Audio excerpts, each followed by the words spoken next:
नमस्कार, मैं विभूति चौधरी मेडिग्राम हॉस्पिटल में डाइटिशियन हूँ।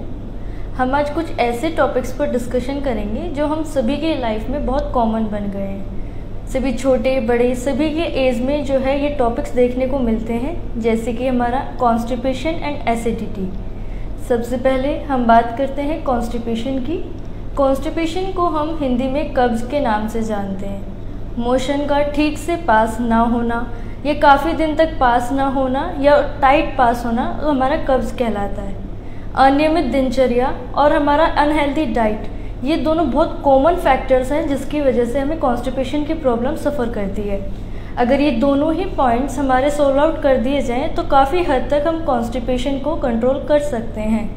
तो इसके लिए हमें पता होना चाहिए कि क्या चीज़ हमारे लिए इम्पोर्टेंट है, कैसे हमें अपना लाइफस्टाइल रखना चाहिए, क्या खाना चाहिए और क्या अवॉइड करना चाहिए। हम बात करते हैं उन चीज़ों की जो हमें खानी चाहिए। कॉन्स्टिपेशन पेशेंट्स को फाइबर रिच, जिन फूड प्रोडक्ट्स में फाइबर ज़्यादा मात्रा में पाया जाता है, वो चीज़ों को खाना चाहिए। जैसे कि अगर हम फ्रूट्स की बात करें तो हमारा papaya, pear, pomegranate, guava, apple etceteras fruits को हमें ज़्यादा अपनी डाइट में इन्वॉल्व करना चाहिए।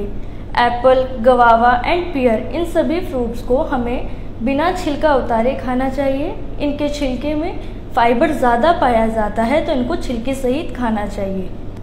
जैसे कि हम सब्जियों की बात करें तो हमें ग्रीन वेजिटेबल्स जैसे कि पालक, सरसों, मेथी, चौलाई, चना, इन सभी को हमें अपनी डाइट में ज़्यादा से ज़्यादा इन्वॉल्व करना चाहिए।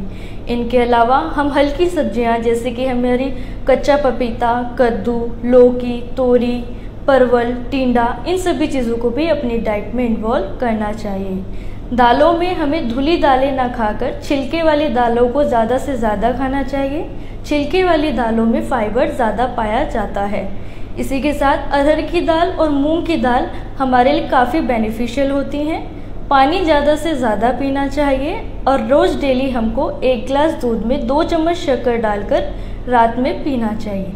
ये तो थी वो चीज़ें जो हमें ज़्यादा से ज़्यादा इंक्लूड करनी चाहिए। अगर हम बात करें अवॉइड वाले पार्ट की तो सबसे मेन आता है हमारा मैदा।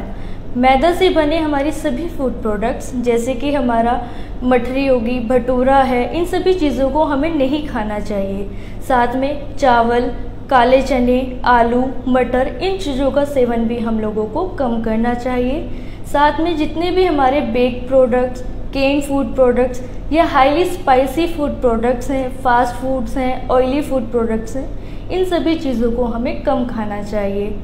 ये तो थी बात अवॉइड एंड इंक्लूडिंग पार्ट की। अगर हम पूरे दिन की आहार तालिका को देखें तो उसमें हमें कुछ इस तरीके से अपना डेली शेड्यूल रखना चाहिए। सबसे पहले हमें अर्ली मॉर्निंग उठकर 1 गिलास गुनगुना पानी पीना चाहिए। उसके 5 मिनट बाद हमें नींबू पानी में 1 चम्मच शहद डालकर पीना चाहिए और साथ ही रात में भिगोए हुए बासल सीड्स 1 चम्मच चबाने चाहिए। इसके बाद हमें नाश्ता करना चाहिए। नाश्ते को कभी भी स्किप नहीं करना चाहिए, ना ही उसको हैवी खाना चाहिए। पराठे, पूरी, इस तरह की चीज़ें हमें नाश्ते में अवॉइड करनी चाहिए और फाइबर वाले प्रोडक्ट्स जैसे कि ओट्स, दलिया, इन सभी चीज़ों को हमें ज़्यादा इन्वॉल्व करना चाहिए। ओट्स और दलिया में ज़्यादा से ज़्यादा फाइबर पाया जाता है।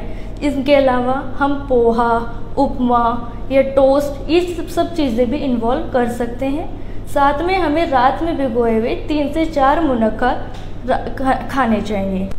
इसी के साथ अर्ली मॉर्निंग में हमें कुछ फाइबर रिच फ्रूट्स जिनको हमने अभी डिस्कशन किया वो फ्रूट्स लेने चाहिए, या फिर हम कुछ जूसेस ले सकते हैं, लेकिन जूसेस टेट्रा पैक नहीं होने चाहिए, वो फ्रेश निकले हुए होने चाहिए। सूप्स ले सकते हैं, स्प्राउट्स ले सकते हैं, इस तरह की चीज़ों को हमें अपने डाइट में इन्वॉल्व करना चाहिए।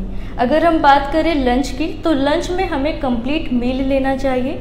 हमें अगर चपाती लेनी है तो हमें उसको चोकर युक्त आटे की लेनी चाहिए। चोकर को अलग छानकर नहीं निकालना है, चोकर हमें बहुत ज़्यादा फाइबर पाया जाता है।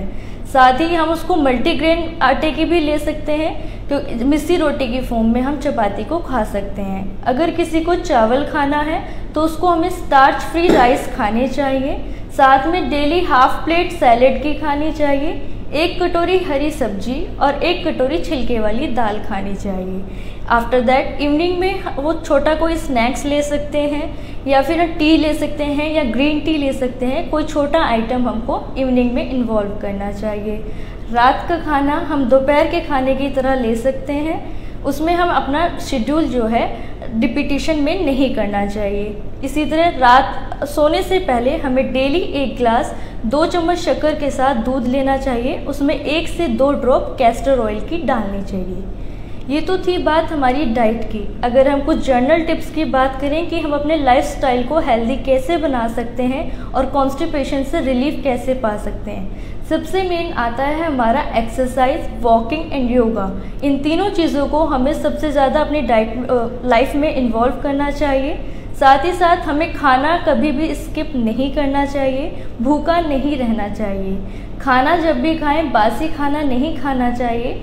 हमें ताज़ा और गर्म खाना खाना चाहिए। रात में जल्दी सोने की आदत डालनी चाहिए और टेंशन फ्री रहना चाहिए।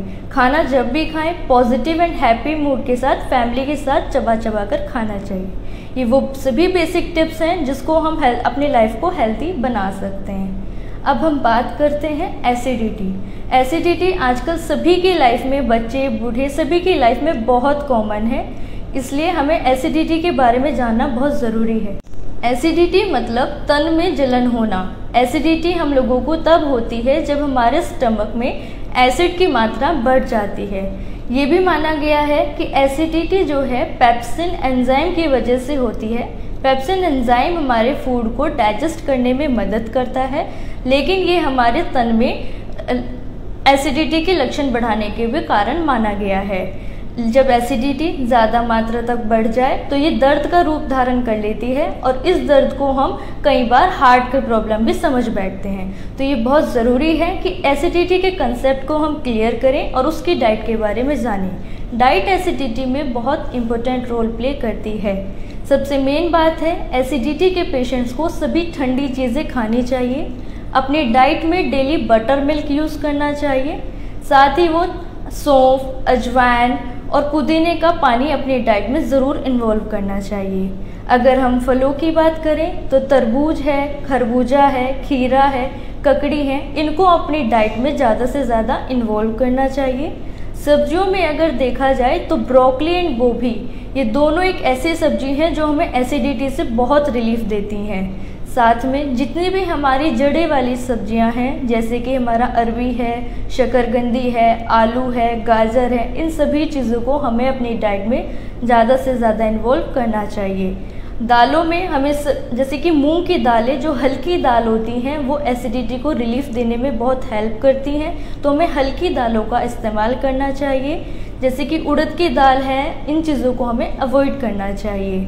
साथ ही जितने भी हमारे सी फूड्स हैं जैसे कि फ़िश है, समुद्री नमक है, इनको अपनी डाइट में ज़्यादा इन्वॉल्व करना चाहिए।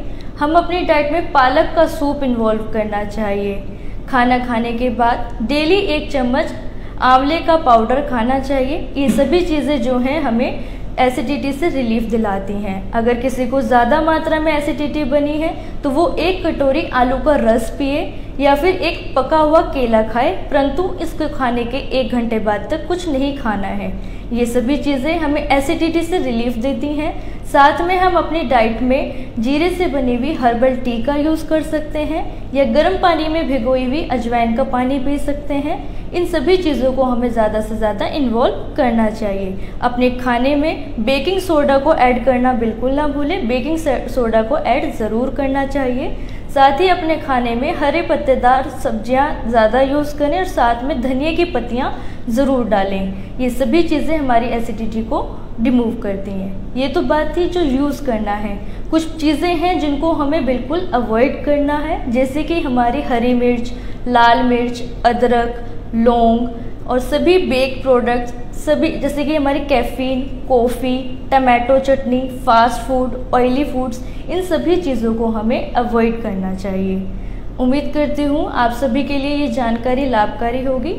इसी श्रृंखला को जारी रखते हुए कल हमारे सामने एक और डॉक्टर आप प्रस्तुत होंगे कुछ नई जानकारियों के साथ। तब तक के लिए धन्यवाद।